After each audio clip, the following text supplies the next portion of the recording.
यो अन्तः प्रविश्य मम वाचमिमां प्रसुप्ताम् सञ्जीवयत्यखिलशक्तिधरः स्वधाम्ना अन्यान् सहस्रचरणश्रवणत्वगादीन् प्राणान् नमो भगवते पुरुषाय तुभ्यम्। यत्र यत्र रघुनाथकीर्तनम् तत्र तत्र कृतमस्तकाञ्जलिम् बाष्पवारि परिपूर्णलोचनम् मारुतिं नमत राक्षसान्तकम्। जय जय श्री राधारमण जय जय नवल किशोर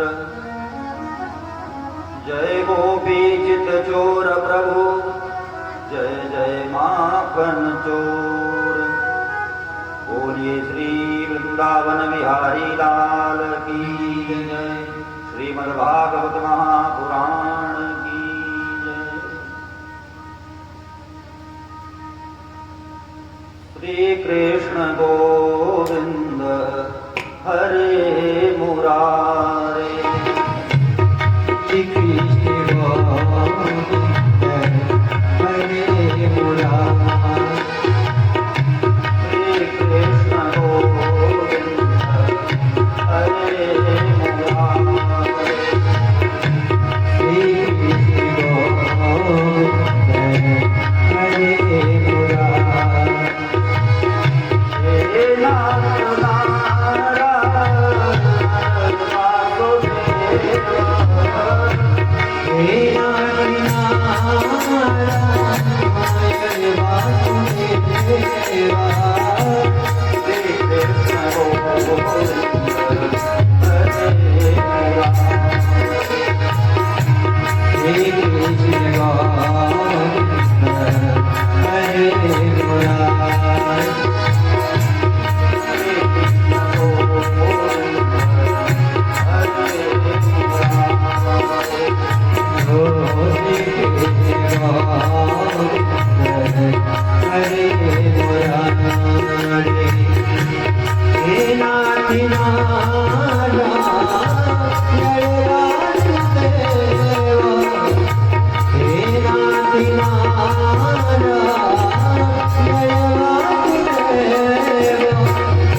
द्वारकाधीश भगवान की जय हो।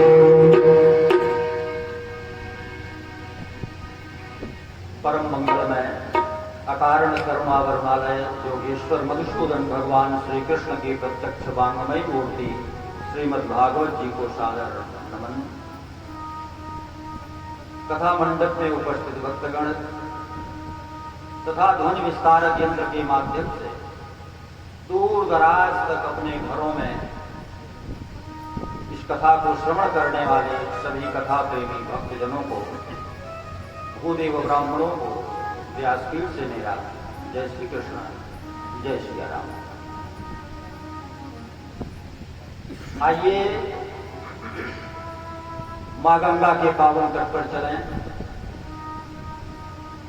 शुक्र तीर्थ में दिल्ली से 150 किलोमीटर उत्तर पूर्व की दिशा में यह स्थान स्थित है, जिसे शुक्र तीर्थ कहते हैं।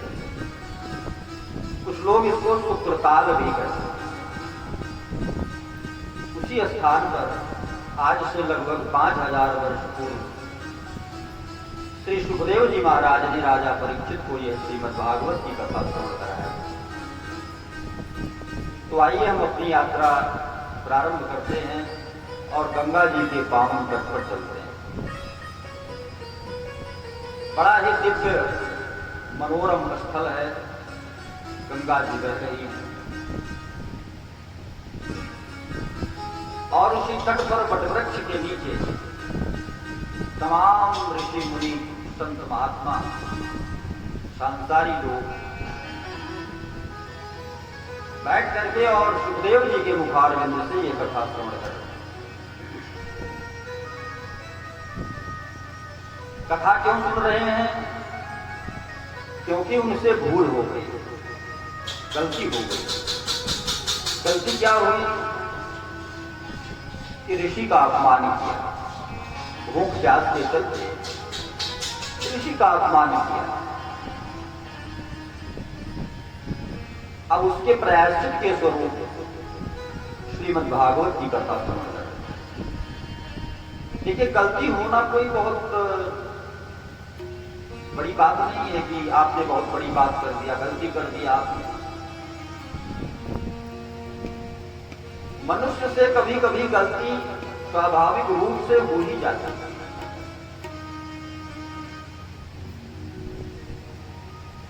तो गलती करके हमें पश्चाताप करना चाहिए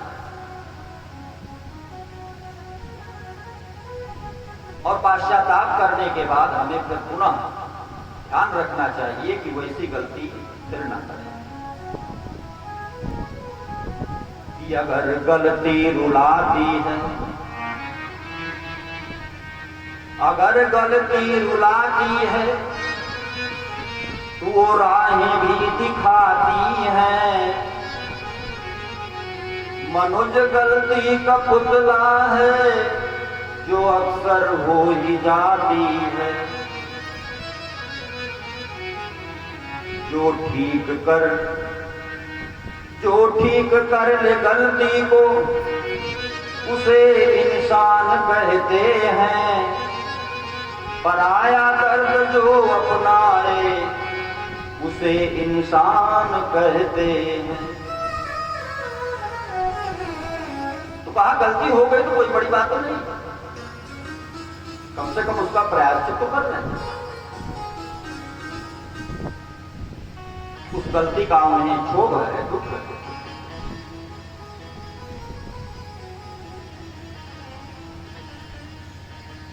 तो भागवत जी की कथा श्रवण करें। देखिए, ऐसा सुना जाता है, हमने देखा तो नहीं है, हो सकता है आपने देखा हो या हो सकता है सुना ही हो। ऐसा सुना जाता है कि सांप और नेवला ये दोनों आपस में लड़ते हैं। सांप और नेवले का युद्ध होता है। सांप जो है वो नेवले पर अपना विष छोड़ता है और नेवला सांप पर अपना विष छोड़ता है। दोनों विधिवत युद्ध करते हैं, लेकिन सांप का जो विष है वो कभी कभी नेवले पर भारी पड़ जाता है। तो नेवला क्या करता है, जंगल में जाता है, कोई जड़ी बूटी होती है उसको सूंघता है और सूंघ करके पुनः वापस आता है और फिर उस सर्प से युद्ध करता है। तो उस जड़ी बूटी को सूंघने से उसके अंदर एक नई ताकत, एक नई ऊर्जा आ जाती है और फिर वो सर्प पर विजय पा लेता है।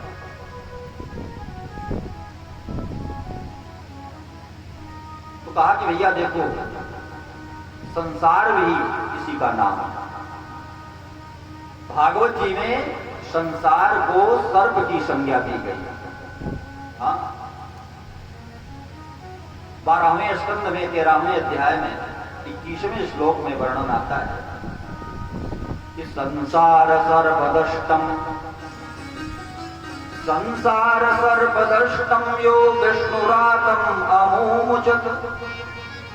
संसार सर्पदष्टम यो विष्णुरातम अमोमुचत। संसार को सर्प की संज्ञा दी। जिस प्रकार से सर्प में विष होता है उसी प्रकार से संसार में भी तरह तरह के विष हैं। हाँ, क्रोध का विष, लोभ का विष, ईर्ष्या द्वेष का विष, काम का विष, बहुत विष है संसार में। और ये विष हमको सताते हैं, ये अपना प्रभाव हमारे ऊपर छोड़ते हैं। हम लोभी बन जाते हैं, हम क्रोधी बन जाते हैं। तो कहा कि हमें भी उस जड़ी बूटी को जानना होगा, क्योंकि हम जीव की भांति, नेवले की भांति, नेवले को यहां पर जीव की संज्ञा दी गई और सर्प को संसार की। तो हम नेवले की भांति हैं, हमको भी उसी तरीके से उस जड़ी बूटी को सूंघना होगा और उस जड़ी बूटी को सूंघ करके एक नई ऊर्जा, एक नई ताकत लेकर के आना होगा और फिर इस संसार रूपी सर्प से हमको लड़ना होगा और फिर हम उस संसार रूपी सर्प पर विजय प्राप्त कर लेंगे। तो उस जड़ी बूटी का नाम जानते हैं? उस जड़ी बूटी का नाम है श्रीमद् भागवत महापुराण।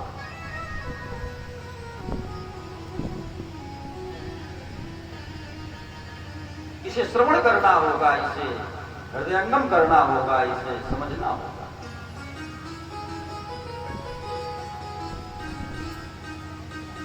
तो भागवत जी कोई पुस्तक नहीं है जैसे और तमाम पुस्तकें रहती हैं, उसी प्रकार से ये भी केवल पुस्तक नहीं है, ये साक्षात भगवान का श्री विग्रह है। इसमें साक्षात श्री कृष्णचंद्र जी का निवास है। आपने बहुत सारी चीजें, बहुत ग्रंथ नहीं पढ़े, कोई बात नहीं। एक आप भागवत को अगर पढ़ लोगे तो ऐसा समझो कि आपने सब पढ़ लिया, क्योंकि यह सबका निचोड़।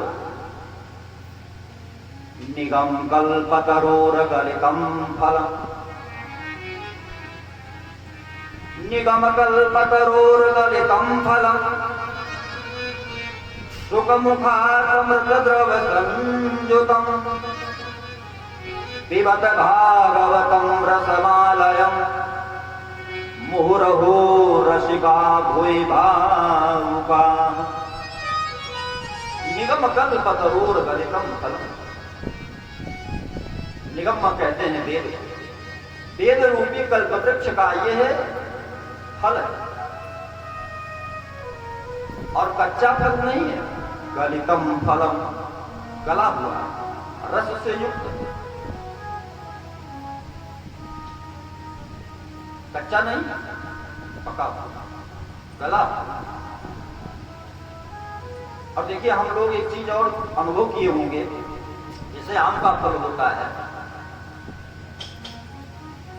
एक वृक्ष में बहुत सारे फल लगे हैं, लेकिन कुछ फल ऐसे होते हैं कि जिनमें सुग्गा आकर के अपनी चोंच उलाड़ देता है, तो उसे हम कहते हैं कि यह सुग्गावा आम है, यह ज्यादा मीठा होगा, क्योंकि इसमें सुग्गे ने चोंच मारी।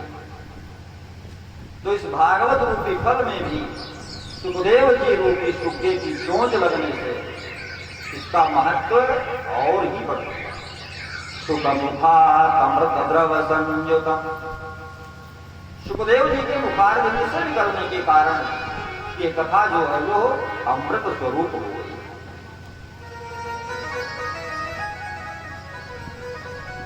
इसलिए व्यास जी लिखते हैं कि पिबत भागवतं रसमालयम्,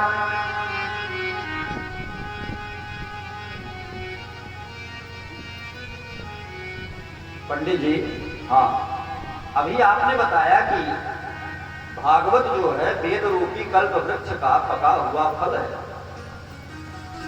तो भाई फल तो खाया जाता है, और आप कह रहे हो पिबत भागवतं रसमालयम्, इस फल को पियो। तो फल तो खाया जाता है, आप पीने को कह रहे हैं? हाँ, क्योंकि ये फल जो है इसमें रस ही रस है और कुछ है नहीं, गुठली वगैरह कुछ नहीं, केवल रस भरा होगा। तो रस तो पिया ही जाता है, इसलिए कहते हैं पिबत भागवतम रसमालयम्। इस रस को आखियो तो कब तक पीना है? आलयम, जब तक इस शरीर का लय ना हो जाए तब तक इस रस को पीते रहते हैं। और ये रस मिलेगा कहां? मुहुर्हो रसिका भोई भाव का। है भक्तजनों, ये भागवत का रस जो है ये अमृत रूपी रस वसुधा पर ही है, अन्यत्र कहीं नहीं। आप सोचो कि और कहीं हम जाएंगे किसी दूसरे लोक में तो वहां पर इस रस को पा जाएंगे, तो नहीं। ये कथा रूपी सुधा जो है यह वसुधा पर ही है। इसलिए जब तक जीवन का लय ना हो जाए तब तक इसका पान करो, इसे पीते रहो।